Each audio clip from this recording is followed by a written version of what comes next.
Hello my dear students, welcome to Tansa classes. आज आपके लिए लेकर आए हूँ क्लास 10th की सीवी बुक से चैप्टर नंबर 2 फेडरलिज्म की कुछ बड़ी अच्छी एक्सप्लेनेशन आई थिंक सो। और इस एक्सप्लेनेशन के साथ साथ मैं आपको देने वाला हूँ इसी चैप्टर के मल्टीपल चॉइस क्वेश्चंस की वीडियो और साथ में कुछ असर्शन, रीज़न और सोर्स बेस्ड क्वेश्चंस की वीडियो भी। लेकिन आपको उसके लिए मैं चाहूँगा कि आप कंप्लीट एक्सप्लेनेशन को भी देखें। तो यहाँ पर स्टार्ट करता हूँ इस एक्सप्लेनेशन को और आपको इस एक्सप्लेनेशन के 2 पार्ट्स दूंगा। इस वीडियो के 2 पार्ट्स होने वाले हैं, पार्ट 1 एंड पार्ट 2। तो सबसे पहले जो हमारे माइंड में क्वेश्चन आता है और बुक में एक क्वेश्चन पूछा गया कि फेडरलिज्म एक्चुअल में क्या होता है। तो फेडरलिज्म वर्ड का मीनिंग जानने के लिए हमें एक बार फिर से चैप्टर 1 में जो हमने स्टोरी पढ़ी है, जो बेल्जियम में हुआ, जो श्रीलंका में हुआ, that we saw in the last chapter, उसके बारे में एक बार हमें देखना पड़ेगा। उसको हम कंट्रास्ट कर सकते हैं, कंपैरिजन कर सकते हैं। And you will recall that one of the key changes made in the constitution of Belgium was to reduce the power of the central government। और सेंट्रल गवर्नमेंट की पावर को कम करना जो बेल्जियम का एक बहुत बड़ा एक स्टेप था जो उन्होंने उठाया था, ताकि उन डिस्प्यूट्स को कम किया जा सके। और साथ में क्या था, to give these powers to the regional governments, और फिर उन्होंने इस पावर को दिया था रीजनल गवर्नमेंट्स को। इसका मतलब यह है कि जो बेल्जियम में सेंट्रल गवर्नमेंट की पावर को कम किया गया और रीजनल गवर्नमेंट को उसको दिया गया। तो regional governments existed in Belgium even earlier, इससे पहले भी जो रीजनल गवर्नमेंट है वो बेल्जियम में थी। ऐसा नहीं है कि इससे पहले वो नहीं थी, और उनका अपना रोल था और उनकी अपनी पावर भी थी। But all these powers were given to these governments and could be withdrawn by the central government. लेकिन पहले क्या होता था, ये सारी की सारी पावर जो है इन सरकारों को दी भी जाती थी, लेकिन फिर बाद में सेंट्रल गवर्नमेंट जब चाहे तो उनको विड्रॉ भी कर सकती थी, उनको वापस भी ले लेती थी। The change that took place in 1993 was that the regional government were given constitutional powers. अब देखिए, पहले क्या होता था, सिर्फ सरकार पावर देती थी, सेंट्रल गवर्नमेंट पावर देती थी, लेकिन बाद में उनको ये पावर दी गई जिसको हम कह सकते हैं कॉन्स्टिट्यूशन के through, that were no longer dependent on the central government, जो फिर बाद में सेंट्रल गवर्नमेंट पे डिपेंडेंट नहीं थी। तो thus Belgium shifted from a unitary to a federal form of government. तो फिर इसके बाद हम कह सकते हैं कि इस पूरे चक्कर के बाद, यानी जो भी यहाँ पर हुआ, उसके बाद बेल्जियम कन्वर्ट हो चुका था एक फेडरल फॉर्म ऑफ गवर्नमेंट में। पहले वहाँ पर यूनिटरी फॉर्म ऑफ गवर्नमेंट थी। अब हम बात करते हैं श्रीलंका की। Sri Lanka continues to be for all practical purposes a unitary system. तो श्रीलंका में यूनिटरी सिस्टम है जहाँ पर जो नेशनल गवर्नमेंट है उसके पास सारी की सारी पावर होती है। तो आप डिफरेंस समझिए, यूनिटरी गवर्नमेंट वो होती है जिसमें सारी की सारी पावर नेशनल गवर्नमेंट या सेंट्रल गवर्नमेंट के पास होती है, लेकिन फेडरल सिस्टम वो होता है जब पावर डिवाइड कर दी जाती है। तो Tamil leaders want Sri Lanka to become a federal system, और तमिल लीडर्स चाहते थे, क्योंकि देखिए वहाँ सिन्हालीज का बहुत ज़्यादा डोमिनेंस था, लेकिन तमिल लीडर्स चाहते थे कि श्रीलंका भी जो है एक फेडरल सिस्टम को अडॉप्ट करे। तो federalism is a system of government in which the power is divided between A central authority and various constituent units. अब ये मैं ऑलरेडी आपको थोड़ा सा एक्सप्लेन कर ही चुका हूँ कि जो फेडरलिज्म एक ऐसा सिस्टम होता है जिसमें पावर जो है डिवाइड हो जाती है सरकार मीन सेंट्रल अथॉरिटी के बीच में और जो अलग अलग कॉन्स्टिट्यूएंट यूनिट्स हैं ऑफ द कंट्री। तो यूजली एक फेडरेशन जो है it has 2 levels of government. अगर आपको 1 मार्क में क्वेश्चन आता है तो यूजली फेडरेशन में कितनी लेवल ऑफ गवर्नमेंट होती है, तो 2 टाइप की होती है, 2 लेवल ऑफ गवर्नमेंट होता है। One is the government for the entire country, that is usually responsible for a few subjects of common national interest. एक गवर्नमेंट वो होती है जो पूरी कंट्री के लिए होती है और जो रिस्पॉन्सिबल होती है for a few subjects of common national interest के लिए। तो इसका मतलब हम उसे कह सकते हैं वो सेंट्रल गवर्नमेंट कही जाएगी। लेकिन जो दूसरी है at the level of the, यानी उसको हम कह सकते हैं प्रोविंसेस और states, that look after much of the day to day administering of their state. और वो क्या करती हैं, अपनी जो स्टेट की एडमिनिस्ट्रेशन को देखती हैं, जो डे टू डे लाइफ की, उसको हम स्टेट गवर्नमेंट भी कह सकते हैं या प्रोविंसेस गवर्नमेंट भी यहाँ पर बोला गया, उसके लिए वर्ड यूज़ किया गया। So both these levels of government enjoy their power independent of the other. तो दोनों जो हैं वो गवर्नमेंट अपनी पावर को बिल्कुल इंडिपेंडेंट होकर इंजॉय करती हैं। यानी इसका मतलब ये हो गया कि जो टॉपिक्स ऐसे हैं जहाँ पर सिर्फ सेंटर का रोल होगा, कुछ टॉपिक्स ऐसे हैं जहाँ पर स्टेट का रोल होगा, लेकिन बाद में एक नया टॉपिक भी ऐड किया गया है या एक और जो लेवल भी ऐड किया गया जिसको हम पंचायती राज बोलते हैं, वो मैं आपको आगे बताने वाला हूँ, वो भी इसमें ऐड किया गया था।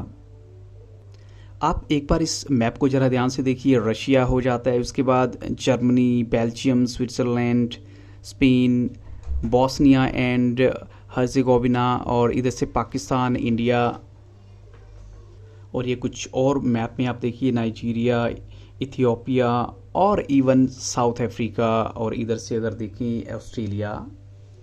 तो इन सभी कंट्रीज़ में मिलेगा आपको फेडरल सिस्टम, जहां ऑलमोस्ट अगर उन सिटीजन्स की बात करें तो 40% पूरी यानी वर्ल्ड की पॉपुलेशन का हिस्सा यहाँ कवर हो जाता है। तो जैसा कि हमने ऑलरेडी श्रीलंका और बेल्जियम के एग्जाम्पल को देखा है, तो इस सेंस में हम कह सकते हैं federations are contrasted with unitary governments. Of course contrast तो आएगा ही दोनों में, यूनिटरी गवर्नमेंट डिफरेंट होती है। So under the unitary system either there is only one level of government और the sub units are subordinate to the central government. Subordinate का मतलब यहाँ क्या होता है कि या तो वो फिर जो है सेंट्रल गवर्नमेंट के हिसाब से ही काम करेंगी, इसका मतलब उनको पूरी आज़ादी नहीं होगी। सबॉर्डिनेट होने का मतलब ये होता है एब्सोल्युटली फ्री नहीं होंगी। सब यूनिट्स का मतलब यहाँ पर स्टेट्स भी हो सकती हैं, या फिर ऐसा होगा कि यूनिटरी में सिर्फ एक ही लेवल ऑफ गवर्नमेंट होगा। तो अगर दोनों ही सिचुएशन में देखें फिर भी पावर सारी किसके हाथ में रहती है? सेंट्रल गवर्नमेंट के हाथ में। लेकिन जो सेंट्रल गवर्नमेंट है कैन पास ऑन ऑर्डर्स, वो ऑर्डर्स पास कर सकती है टू द प्रोविंशियल यानी जो स्टेट लेवल पे है गवर्नमेंट और the local government. But in a federal system the central government can not order the state government to do something. लेकिन ये बात आपको माइंड में रखनी है कि फेडरल सिस्टम में ऐसा नहीं होता। यूनिटरी सिस्टम में ऐसा हो सकता है, लेकिन यहाँ पर अगर देखें तो सेंट्रल गवर्नमेंट ऑर्डर पास नहीं कर सकती कुछ भी करने के लिए स्टेट गवर्नमेंट को कहने के लिए। तो state government has power of its own for which it is not answerable to the central government. So both this governments are separately answerable to the people, और दोनों की दोनों सरकारें जो हैं वो सेपरेटली आंसरेबल हैं लोगों के लिए। अब हम बात कर लेते हैं कुछ की फीचर्स की फेडरलिज्म की। तो सबसे पहला क्या है? देयर आर 2 और मोर लेवल्स ऑफ गवर्नमेंट। तो सबसे पहले है कि 2 या 2 से ज़्यादा लेवल ऑफ गवर्नमेंट होंगे। दूसरा फीचर क्या है? Different tears of government govern the same citizens. अब देखिए चाहे स्टेट लेवल पे है, सेंट्रल लेवल पे है, लेकिन सिटीजन्स तो वही हैं, देश के नागरिक तो वही हैं, but each tier has its own jurisdiction in specific matters of legislation, taxation and administration। लेकिन हर लेवल पे जो है हर स्ट्रक्चर का जो रोल है अलग, जैसे कि जुरिस्डिक्शन की बात करें यानी न्याय की बात करें, न्यायपालिका की बात करें, लॉज की बात करें, टैक्सेशन की बात करें या प्रशासन की बात करें, तो दोनों में एक चीज़ आपको डिफरेंट मिलेगी ही मिलेगी। अब यहाँ पर देखिए जो ज्यूरिसडिक्शंस हैं ऑफ द रिस्पेक्टिव लेवल्स और tiers of government are specified in the constitution. So the existence and authority of each tier of government is constitutionally guaranteed. तो अब जैसे आप किसी स्टेट में रहते हैं, पंजाब में रहते हैं, हरियाणा में रहते हैं, लेकिन इसका मतलब ये नहीं है कि आपके फंडामेंटल राइट्स को आपसे ले लिया जाएगा, क्योंकि ज्यूरिसडिक्शन का मतलब क्या होता है कि कुछ बातों को लेकर जो कानून सेंट्रल लेवल पे अप्लाई होते हैं वही सारे के सारे स्टेट लेवल पे भी अप्लाई होते हैं। क्योंकि जब भी हम ज्यूरिसडिक्शन की बात करते हैं तो ऐसा नहीं है कि जो स्टेट की जो जुडिशरी है उसकी वर्किंग अलग होती है, जो लॉज हैं वो सारे के सारे सेम सेंटर से ही आते हैं और पूरी की पूरी जो कोर्ट्स होती हैं उनमें इनको फॉलो भी किया जाता है। लेकिन यहाँ पर जो बात कही गई है उसे हम यही कहेंगे कि जो अथॉरिटी आपको मिली है या जो भी आपके पास राइट्स हैं वो कॉन्स्टिट्यूशन की तरफ से गारंटीड हैं। वो चाहे आप किसी स्टेट की उसमें रहें या सेंटर की तरफ से, आप सपोज जॉब भी आप करते हैं चाहे स्टेट में करें या सेंटर पे करें, लेकिन उनको फॉलो तो करना ही होगा कॉन्स्टिट्यूशन के थ्रू। ऐसी जो फंडामेंटल प्रोविजंस हैं जो कॉन्स्टिट्यूशन की, they can not be unilaterally change by one level of government. यानी ये नहीं है कि सेंट्रल गवर्नमेंट अपनी मर्जी से उनको चेंज कर देगी, ऐसा नहीं हो सकता। तो such changes require the consent of both the levels of government. उसमें अगर आपको चेंज करना चाहते हैं तो दोनों लेवल ऑफ गवर्नमेंट की जो रजामंदी चाहिए, एग्रीमेंट चाहिए। एक्चुअल में हम बात कर रहे हैं यहाँ पर वो है जो टॉपिक्स हैं जो स्टेट के अंडर आते हैं, जो सेंटर के अंडर आते हैं। तो यहाँ पर नेक्स्ट पॉइंट में वही बात बिल्कुल क्लियर कर दी गई है कि जो कोर्ट्स हैं they have the power to interpret the constitution in the powers of different levels of government. तो ये सारी की सारी पावर कोर्ट्स के पास होती है कि वो कॉन्स्टिट्यूशन को इंटरप्रेट करके उनको बता सकती हैं कि कॉन्स्टिट्यूशन में अगर चेंजेस भी होते हैं तो उसका पूरा प्रोविज़न होता है, ऐसे नहीं कोई अपनी मर्जी से चेंज कर सकता। और साथ में जो डिफरेंट लेवल्स ऑफ गवर्नमेंट है उसकी पावर भी जो है कोर्ट्स बताती है। तो the highest court acts as an umpire if disputes arise between different levels of government in the exercise of their respective powers. और कई बार क्या होता है, जैसे कुछ पावर सेंटर के पास हैं, कुछ पावर स्टेट के पास हैं, और इन दोनों के बीच में डिस्प्यूट हो गया, तो उसको सॉर्ट आउट करने के लिए फिर कोर्ट्स का सहारा लिया जाता है। जैसे सुप्रीम कोर्ट हमारे इंडिया में सुप्रीम अथॉरिटी मानी जाती है, तो वो मैटर फिर सीधा सुप्रीम कोर्ट में चला जाता है। ऐसे ही नेक्स्ट हमारा पॉइंट है वो है जो सोर्सेज ऑफ रेवेन्यू की बात करें, for each level of government are clearly specified to ensure its financial autonomy. अब देखिए, अगर ये सोर्सेज ना बताए जाएं तो हर रोज किसी न किसी बात को झगड़ा रहेगा स्टेट गवर्नमेंट और सेंट्रल गवर्नमेंट के बीच में, इसलिए उनको रेवेन्यू के सोर्सेज बता दिए गए हैं कि ये रेवेन्यू का सोर्स आपके पास है, आप इसी के अकॉर्डिंग आपको मैनेज करना है। और नेक्स्ट पॉइंट आता है जो फेडरल सिस्टम है उसके डुअल ऑब्जेक्टिव्स हैं, यानी दो ऑब्जेक्टिव हो सकते हैं। पहला है to safeguard and promote unity of the country while at the same time accommodate regional diversity. तो एक तो यूनिटी ऑफ कंट्री भी बना के रखनी है और रीजनल डाइवर्सिटी को भी माइंड में रखना है। तो therefore two aspects are crucial for the institutions and practice of federalism. तो दो एस्पेक्ट बहुत ज़रूरी हैं जो इंस्टीट्यूशंस के लिए और साथ में फेडरलिज्म की प्रैक्टिस के लिए। तो governments at different levels should agree to some rules of power sharing. तो सरकार को जो है पावर शेयरिंग के रूल को फॉलो करना ही होगा, पावर को शेयर करना ही होगा अगर वो चाहते हैं कि सिस्टम अच्छे से काम करे। And they should also trust that each would abide by it's part of the agreement. और फिर दूसरी बात क्या है कि जो एग्रीमेंट होता है उसको हमको सबको फॉलो करना होता है। And ideal federal system has both aspects. और एक फेडरल सिस्टम में आपको दोनों ही एस्पेक्ट्स मिलेंगे, म्यूचुअल ट्रस्ट भी मिलेगा और एग्रीमेंट टू लिव टुगेदर, ये दोनों भी मिलेंगे। म्यूचुअल होता है आपसी विश्वास और एग्रीमेंट टू लिव टुगेदर होता है कि एक दूसरे के साथ मिलजुल के रहने का भरोसा भी होगा। तो ये दोनों चीज़ें होनी चाहिए। तो the exact balance of power between the central and the state governments varies from one federation to another. अब इसका तो इट्स वेरी क्लियर, क्योंकि देखिए हर फेडरेशन का सिस्टम अलग होता है और हर किसी की इकोनॉमिक कंडीशन अलग होती है, तो ऑफकोर्स उसका इफेक्ट भी आपको अलग अलग ही नज़र आएगा।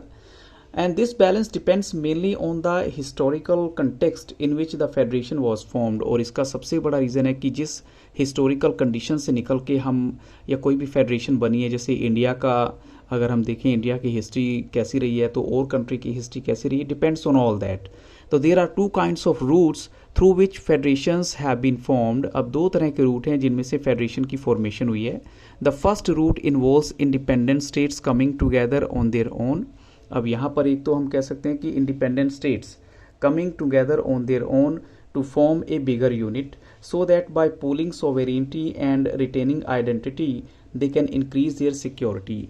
अब ये कुछ कंट्री जो हैं आपस में मिलजुल के एक बड़ी यूनिट तैयार कर लेती हैं ताकि वो अपनी सोवेरेनिटी को बना के रख सकें और साथ में अपनी आइडेंटिटी को भी रिटेन करके सकें, और इससे वो अपनी सिक्योरिटी को भी बढ़ा सकते हैं।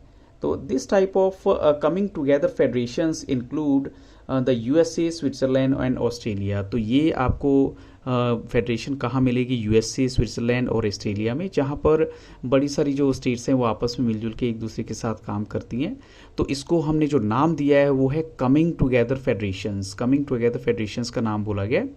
तो in the first category of federations यहाँ पर क्या चीज़ आपको हर एक स्टेट में कॉमन मिलेगी? जो कॉन्स्टिट्यूएंट स्टेट्स हैं usually have equal power and are strong vis the federal government. तो वो स्ट्रॉन्ग भी होती हैं, जैसे कि हम फेडरल गवर्नमेंट की ऑलरेडी बात कर ही चुके हैं। लेकिन यहाँ पर हम बात करते हैं अब दूसरा जो रूट है, जहाँ large country decides to divide its power between the constituent states and the national government. अब हम बात कर रहे हैं कि जो ये दूसरा रूट है उसमें क्या होता है, एक बड़ी कंट्री है वो डिसाइड करती है to divide its power between the constituent states और साथ में द नेशनल गवर्नमेंट। तो इंडिया, स्पेन और बेल्जियम ये एग्जाम्पल हैं इस तरह की कैटेगरी के, और इनको जो नाम दिया गया है वो है होल्डिंग टुगेदर फेडरेशंस। तो in this second category the central government tends to be more powerful vis the states. तो सेंट्रल गवर्नमेंट पावरफुल होती है और साथ में हम कहेंगे स्टेट्स की भी एज इट इज़ पावर होती है। तो वेरी ऑफन थोड़ा सा उसके कंपेरेटिवली ज़्यादा पावरफुल होती है। तो very often different constituent units of the federations have unequal powers, और कई बार ऐसा होता है कि इनकी पावर अनइक्वल होती है, तो some units are granted special powers, और कुछ ऐसे एरिया होते हैं जिनको स्पेशल पावर भी दी जाती है। तो ये भी किस कंटेक्स्ट में कहा गया वो आपको मैं बताऊंगा कि ये बातें किस लिए बोली गई हैं, बट ये बिल्कुल क्लियर हो जाता है कि ये सारी की सारी कंट्रीज जो हैं ये आती हैं होल्डिंग टुगेदर फेडरेशंस के अंडर। तो अब यहाँ पर जो नेक्स्ट हेडिंग है वो बताती है कि what makes India a federal country. अब इंडिया एक फेडरल कंट्री कैसे हो सकती है, तो we have earlier seen how small countries like Belgium and Sri Lanka face so many problems of managing diversity. अब इंडिया में भी डाइवर्सिटी है, उन कंट्रीज़ में भी डाइवर्सिटी थी। डाइवर्सिटी क्या होती है? विभिन्नता होना, अलग अलग धर्मों के लोग हैं, अलग लैंग्वेज बोलने वाले लोग हैं, उनको आप कैसे एडजस्ट करोगे। तो what about a vast country like India, तो इंडिया तो उनसे एरिया में बहुत बड़ी कंट्री है, so with so many languages, religions and regions, धर्म भी हैं और अलग अलग एरिया भी हैं। तो what are the power sharing arrangement in our country. अब हमें ये देखना है कि हमारे एरिया में, हमारी कंट्री में जो पावर शेयरिंग अरेंजमेंट है वो किस तरह से किए गए हैं, उनको कैसे मैनेज किया गया है, ये जानना बहुत ज़रूरी है हमारे लिए। So let us begin with the constitution. अब देखिए, आप कॉन्स्टिट्यूशन से शुरू करेंगे। India had emerged as an independent nation after a painful and bloody partition. तो ये हर किसी को पता है कि जो पार्टीशन हुआ था वो बहुत पेनफुल था, ब्लडी था। Soon after independence several princely states became a part of the country. बहुत सारी प्रिंसली स्टेट्स जो हैं वो कंट्री का हिस्सा बन जाती हैं, मीन्स उन्होंने एक्सेप्ट कर लिया कि हम इंडिया के साथ रहना चाहते हैं। The constitution declared India as a union of states, और कॉन्स्टिट्यूशन ने इंडिया को जो नाम दिया वो क्या था? Union of states. So although it did not use the word federation, the Indian union is based on the principles of federalism. अब देखिए, ऐसा नहीं है कि इन्होंने कोई फेडरेशन वर्ड यूज़ किया है, क्योंकि यहाँ क्या बोला गया? यूनियन ऑफ स्टेट्स बोला गया है। लेकिन जो इंडियन यूनियन है वो किस पर बेस्ड है? प्रिंसिपल्स ऑफ फेडरलिज्म के ऊपर। So let us go back to the 7 features of federalism mentioned above. अगर हम पीछे ऑलरेडी 7 फीचर्स को देख चुके हैं, अगर हम उनकी बात करें उसके बेसिस पे हमें लगता है, so we can see that all these features apply to the provisions of the Indian constitution. ये सारे के सारे फीचर्स जो हैं इंडियन कॉन्स्टिट्यूशन को अप्लाई होते हैं। The constitution originally provided for 2 tier system of government. इसमें क्या होता है कि 2 tier सिस्टम ऑफ गवर्नमेंट बोला गया है। द यूनियन गवर्नमेंट और what we call the central government, ऐसी जो होता है जो रिप्रेजेंट करती है किसी चीज़ को, और वो यूनियन गवर्नमेंट रिप्रेजेंट करेगी द यूनियन ऑफ इंडिया को। ये तो है हमारा फर्स्ट टियर। सेकंड क्या है? The state governments. So later a third tier of federalism was added in the form of panchayats and municipalities. तो थर्ड टियर जो है वो हमारा ऐड किया गया in the form of panchayats and municipalities के तौर पे। तो as in any federation these different tiers enjoy separate jurisdiction. अब इनकी अलग अलग पावर होती हैं, चाहे वो स्टेट या सेंटर है या फिर वो पंचायत सिस्टम है। तो the constitution clearly provided a 3-fold distribution of legislative powers. तो इसीलिए हमारे इंडियन कॉन्स्टिट्यूशन में भी जो है, जो 3 tier जो है, या ये कह सकते हैं 3-fold distribution of legislative power दिया गया between the union government and the state governments. And दस अगर हम कहें इट कंटेन्स 3 लिस्ट, तो 3 लिस्ट इसमें आ जाती हैं। अब आप देखिए 3-fold डिस्ट्रीब्यूशन ऑफ पावर्स हैं सेंट्रल गवर्नमेंट और स्टेट गवर्नमेंट के बीच में, और बाद में जो म्यूनिसिपैलिटीज़ वगैरह को ऐड किया गया उनको कुछ लोकल लेवल पे कुछ अलग पावर दी गई हैं, वो भी हम डिस्कस करेंगे। लेकिन यहाँ पर जो कॉमन टॉपिक्स हैं, सबसे पहली हमारी आती है यूनियन लिस्ट। अब कई बार आपको ये क्वेश्चन आ जाता है कि यूनियन लिस्ट क्या है, तो union list includes subjects of national importance such as defence of the country हो गया, फॉरेन अफेयर्स है, बैंकिंग है, कम्युनिकेशंस एंड करेंसी। ये सारे के सारे सब्जेक्ट्स हमारे आते हैं यूनियन लिस्ट में। They are included in the list. इस लिस्ट में इनको इसलिए इंक्लूड किया गया because we need a uniform policy on this matters throughout the country. तो हमें एक यूनिफॉर्म पॉलिसी चाहिए, ये नहीं कि किसी स्टेट में अलग रूल हैं, किसी स्टेट में अलग रूल हैं बैंकिंग के, ऐसा नहीं होता। हर स्टेट में वही रूल चलेंगे जो सेंट्रल गवर्नमेंट उनको डिसाइड करेगी। तो the union government alone can make laws relating to the subjects जो ऊपर मेंशन किया गया है, उनमें जो लॉ बनाने का राइट है वो यूनियन गवर्नमेंट को होगा, इसलिए ये हम कह सकते हैं यूनियन लिस्ट की कैटेगरी है। अब आ जाओ स्टेट लिस्ट की कैटेगरी में। State list contains subjects of state and local importance. ये आते हैं जैसे police, trade, commerce, agriculture and irrigation. ये सारे के सारे टॉपिक हैं हमारे स्टेट लिस्ट के। स्टेट गवर्नमेंट्स इनको लेकर कानून बना सकती है, वहाँ सेंटर का रोल नहीं होता। तो इसके अलावा जो हमारी आती है कंकरेंट लिस्ट, एक्चुअल में थोड़ा सा यहाँ पर डेटा मिसप्रिंट है, बुक में ही नहीं है इस फाइल में, लेकिन कंकरेंट लिस्ट के बारे में बताता हूँ। It include subjects of common interest to both and. कौन सी है, जो यूनियन गवर्नमेंट है और दूसरी है स्टेट गवर्नमेंट, दोनों में जो कॉमन है, जैसे कि एजुकेशन है, forest, trade unions, marriage, adoption and cessation जो है, ये सारे के सारे टॉपिक जो है इसी कैटेगरी में आते हैं। तो यहाँ पर क्या होता है, दोनों ही union as well as state government they can make laws on the subjects mentioned in this list. तो अगर उनके लॉज कॉन्फ्लिक्ट करते हैं एक दूसरे के साथ, तो जो यूनियन गवर्नमेंट ने लॉ बनाए होते हैं उसी को हम माना जाता है फाइनली। अब क्वेश्चन ये आता है, what about the subjects that do not fall in any of the three list. अब कुछ ऐसे सब्जेक्ट भी हैं जो तीनों लिस्ट में नहीं आते, और सब्जेक्ट्स लाइक कंप्यूटर सॉफ्टवेयर जो कि कॉन्स्टिट्यूशन के बनने के बाद आए या हम कहीं इंडिपेंडेंस के बाद आए। तो according to our constitution the union government has the power to legislate on these residuary subjects. इन रेजिडुअरी सब्जेक्ट्स के ऊपर जो आफ्टर द इंडिपेंडेंस कह सकते हैं या कॉन्स्टिट्यूशन के बनने के बाद आए हैं, उन पे किसी भी तरह का कानून बनाने का जो राइट है वो यूनियन गवर्नमेंट के पास आता है। और हमने इस बात को नोट किया है that most of the federations that are formed by holding together do not give equal power to the constituent unit। अब जो ऐसी फेडरेशंस हैं जो होल्डिंग टुगेदर फेडरेशन की कैटेगरी में आती हैं, ऐसी कंट्रीज, वो क्या करती हैं, इक्वल पावर नहीं देती इसकी कॉन्स्टिट्यूएंट यूनिट्स को। दस all states in the union Indian union do not have identical power. तो हर जो स्टेट की आइडेंटिकल पावर नहीं है यहाँ पर। Some states enjoy a special status. तो अब हम बात करते हैं उन स्टेट्स के बारे में, जैसे वो स्टेट्स हैं Assam, Nagaland, Arunachal Pradesh, Mizoram. They enjoy special powers under certain provisions of the constitution of India. और वो आर्टिकल 371 है। अगर आपसे पूछा जाता है कि किस आर्टिकल के तहत है, वो आर्टिकल 371 है। Due to their peculiar social and historical circumstances, इस वजह से उनको स्पेशल स्टेटस दिया गया है। And these special powers are specially enjoyed in relation to the protection of land rights of indigenous peoples, ताकि इन लोगों के जो लैंड राइट्स को बचाया जा सके, उनके कल्चर को बचाया जा सके, और उनकी प्रेफरेंशियल एम्प्लॉयमेंट गवर्नमेंट सर्विसेज में वो भी बनी रहें। तो Indians who are not permanent, अब जैसे कई बार क्या होता है, जो इन स्टेट्स के जो है परमानेंट रेजिडेंट्स नहीं हैं of the state, can not by land और हाउस हेयर, वहाँ से वो ना तो ज़मीन खरीद सकते हैं ना घर खरीद सकते हैं। तो similar special provisions exist for some other states of India as well. So there are some units of the Indian Union which enjoy very little power. कुछ ऐसी भी यूनियन हैं, और सॉरी हम कहेंगे कुछ ऐसी भी यूनिट्स हैं जिनके पास बहुत कम पावर है। तो these are areas which are too small to become an independent state. ये कुछ ऐसे एरिया हैं जो इंडिपेंडेंट स्टेट नहीं बन सकते, but which could not be merged with any of the existing states. तो ये भी हो सकता है कि वो किसी और स्टेट के साथ मर्ज भी नहीं किए जा सकते। तो दीज एरियाज लाइक चंडीगढ़ या लक्षद्वीप, अब चंडीगढ़ की बात करें, लक्षद्वीप की बात करें, या इसके बाद आता है आपका the capital city of Delhi की बात करें, इनको यूनियन टेरिटरीज़ का नाम दिया गया है। अब आपके मन में अगर क्वेश्चन आता है कि यूनियन टेरिटरीज़ क्यों बोला गया इनको, तो उसका रीज़न दिया गया है कि इस एरिया में बहुत छोटी हैं और इनको इंडिपेंडेंट स्टेट भी नहीं कह सकते, और दूसरा क्या है, इनको किसी और स्टेट के साथ मर्ज भी नहीं किया जा सकता, मिक्स भी नहीं किया जा सकता।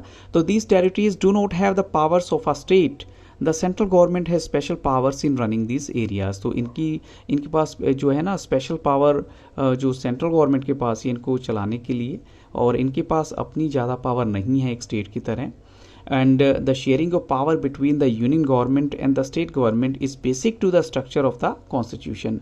अब यही जो है हमारा कॉन्स्टिट्यूशन का स्ट्रक्चर है, जो कहता है कि यूनियन गवर्नमेंट और स्टेट गवर्नमेंट के बीच में जो शेयरिंग ऑफ पावर किस तरीके से होनी चाहिए। So it is not easy to make change to this power sharing arrangement. The parliament can not on its own change this arrangement, any change to it has to be first passed by both the houses of the parliament. अब देखिए अकेली जो है parliament नहीं करेगी, लेकिन both the houses of the parliament इसको पहले पास करे, और वो भी कितना, with at least 2/3 majority. Then it has to be ratified by the legislatures of at least half of the total states. तो जो लेजिस्लेचर्स हैं या लेजिस्लेटिव असेंबलीज के half of the total states के मेंबर हैं, वो भी इसको अगर पास करते हैं तो उसके बाद इसके ऊपर डिसीजन लिया जाता है कुछ भी अगर चेंजेस करने। और जुडिशरी प्ले करती है कि important role in overseeing the implementation of constitutional provisions and procedures. तो जुडिशरी का काम ये होता है न्यायपालिका का काम यही होता है कि वो देखती है कि क्या सारे के सारे कॉन्स्टिट्यूशनल प्रोविजंस या प्रोसीजर्स को अच्छे से अप्लाई किया गया है नहीं. So in case of any dispute about the division of power, the high courts and the supreme courts make a decision. तो ऑफ कोर्स अगर कोई डिस्प्यूट है तो उसका डिसीजन हाई कोर्ट या सुप्रीम कोर्ट लेती है. The union and state governments have the power to raise resources by levying taxes in order to carry on the government and the responsibilities assign to each of them. तो of course जो central government की बात करें, state government की बात करें, उनके पास एक राइट होता है, वो है लेविंग टैक्सेस, यानी टैक्स लगाकर वो अपना काम चलाते हैं. जैसे आपने भी देखा होगा, आप टैक्सेस देते हैं हर तरह के, चाहे वो हाउस टैक्स है, चाहे वो इलेक्ट्रिसिटी यूज़ करने के लिए उसमें भी कुछ ना कुछ गवर्नमेंट के पास जाता होगा. टोल टैक्स हो गए रोड के, ये भी आप देते हैं. लाइक बहुत सारे ऐसे टैक्सेस हैं. तो यहाँ पर इस पार्ट को स्टॉप करूँगा. कल मैं आपके लिए लेकर आऊँगा इसी वीडियो का पार्ट 2 जिसमें हम इसके आगे वाला चैप्टर करेंगे. So I hope so this explanation will definitely help you. अगर आपको ये वीडियो अच्छा लगा हो तो लाइक शेयर और सब्सक्राइब करना मत भूलिएगा. और साथ में इस वीडियो की डिस्क्रिप्शन बॉक्स जरूर देखिएगा और इस चैनल की प्लेलिस्ट सेक्शन को भी विजिट कीजिएगा. वहाँ पर आपको बहुत सारे लिंक्स मिलेंगे. So thank you very much and have very nice day.